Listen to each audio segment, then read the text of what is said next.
Assalamualaikum warahmatullahi wabarakatuh. Perkenalkan, nama saya Heni Witanti, NIM 2019-12029 dari kelas 4A. Di sini saya akan menganalisis kasus pelanggaran kode etik kasus Enron dan KAP Arthur Andersen. Yang pertama yaitu kita akan membahas tentang apa sih kasus Enron itu. Enron itu merupakan perusahaan dari penggabungan antara Internerd atau itu tuh semacam perusahaan penyalur gas alam melalui pipa dengan Houston Natural Gas.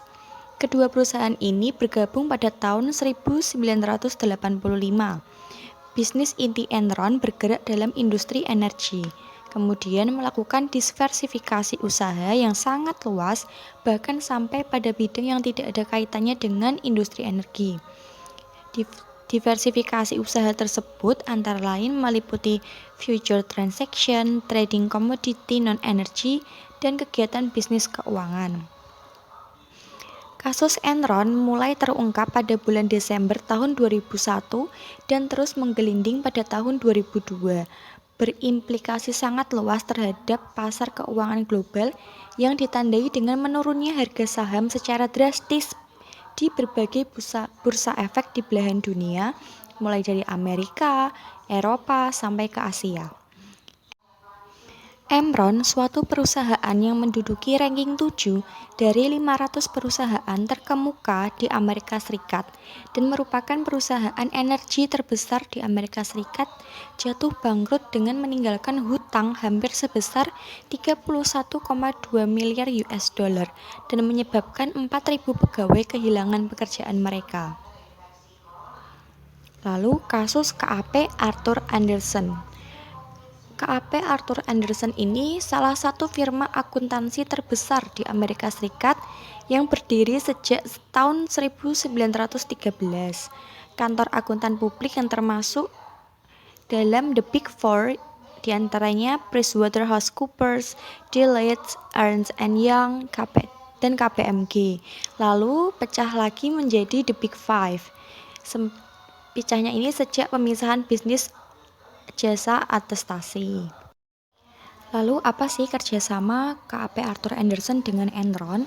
KAP Arthur Andersen itu merupakan perusahaan akuntan yang mengaudit laporan keuangan Enron dan juga sebagai konsultan manajemen Enron. Kebijakannya itu dia memusnahkan dokumen yang tidak menjadi bagian dari kertas audit formal. Seperti ada kasus seperti board director yang membiarkan kegiatan transaksi yang mengandung unsur konflik kepentingan dan mengizinkan transaksi-transaksi yang hanya bisa diakses oleh pihak dalam perusahaan. Di perusahaan Enron juga merupakan perusahaan pertama yang melakukan outsourcing secara total atas fungsi internal audit perusahaan. Seperti mantan Chief Audit Eksekutif Enron atau kepala internal auditnya itu merupakan partner KAP Andersen, serta direktur keuangan Enron dan beberapa staf akunting dari Enron juga berasal dari KAP Andersen. Pada awal tahun 2001, partner KAP Andersen melakukan evaluasi terhadap kemungkinan mempertahankan dan melepaskan Enron sebagai klien perusahaan. Namun akhirnya ia pun mempertahankan Enron sebagai kliennya. Lalu kemudian seorang eksekutif Enron dilaporkan telah mempertanyakan praktek akunting perusahaan yang dinilai tidak sehat dan mengkhawatirkan kepada CEO dan partner KAP Andersen pada pertengahan tahun 2001. Hasil investigasi oleh penasehat hukum menyimpulkan bahwa tidak ada hal-hal yang serius yang perlu diperhatikan. Pada tanggal 16 Oktober 2001, Enron menerbitkan laporan keuangan triwulan ketiga yang menyebutkan bahwa Enron menghasilkan laba bersih naik sebesar 100 juta dolar, yakni menjadi 393 juta dolar dibandingkan periode sebelumnya. Ia tidak menjelaskan secara rinci tentang pembebanan biaya akuntansi khusus sebesar 1 miliar dolar yang sesungguhnya menyebabkan hasil aktual pada periode tersebut menjadi rugi 644 juta dolar. Pada tanggal 2 Desember 2001, Enron mendaftarkan kebangkrutan perusahaan ke pengadilan dan memecat 5.000 pegawainya. Enron dan KAP Anderson telah dituduh melakukan tindakan kriminal dalam bentuk penghancuran dokumen yang berkaitan dengan investigasi atas kebangkrutan Enron tersebut. Lalu KAP Anderson diberhentikan sebagai auditor Enron pada pertengahan Juni 2002. Sementara KAP Anderson menyatakan bahwa penugasan audit oleh Enron telah berakhir pada saat Enron mengajukan proses kebangkrutan pada 2 Desember 2001.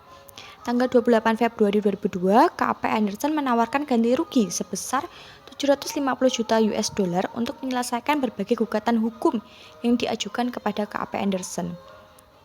Tanggal 14 Maret 2002, Departemen Kehakiman Amerika memvonis KAP Anderson bersalah atas tuduhan melakukan penghambatan dalam proses peradilan karena telah menghancurkan dokumen-dokumen yang sedang diselidiki.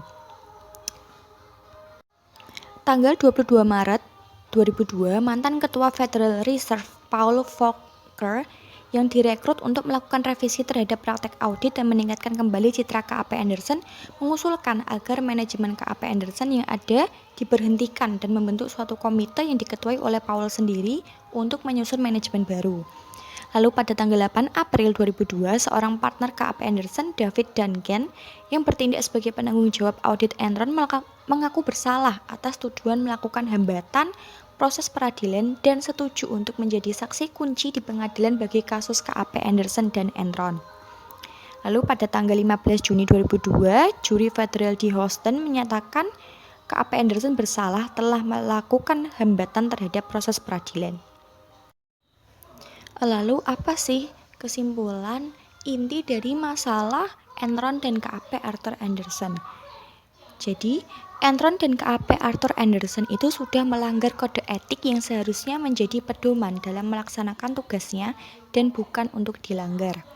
Yang menyebabkan kebangkrutan dan keterpurukan pada perusahaan Enron adalah editor Arthur Anderson yang merupakan kantor akuntan Enron.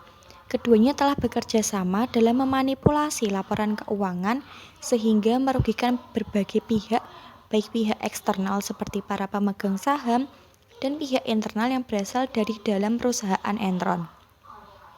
Enron telah melanggar etika dalam bisnis dengan tidak melakukan manipulasi guna menarik investor. Sedangkan Arthur Anderson yang bertindak sebagai editor pun telah melanggar etika profesinya sebagai seorang akuntan. Arthur Anderson telah melakukan kerja sama dalam memanipulasi laporan keuangan Enron. Hal ini jelas Arthur Anderson tidak bersikap independen sebagaimana yang seharusnya sebagai seorang akuntan.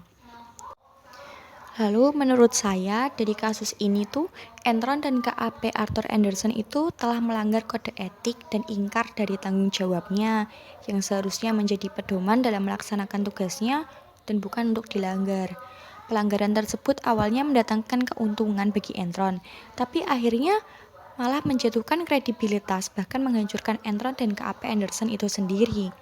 Di dalam kasus ini, KAP seharusnya bisa bersikap menjunjung tinggi independensi dan profesionalismenya yang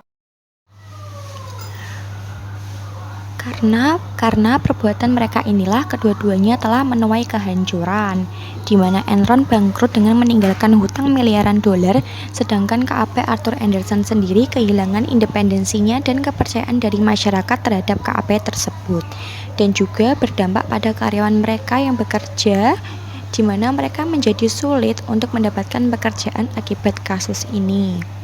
Sekian dari saya, apabila ada salah kata saya mohon maaf. Terima kasih. Wassalamualaikum warahmatullahi wabarakatuh.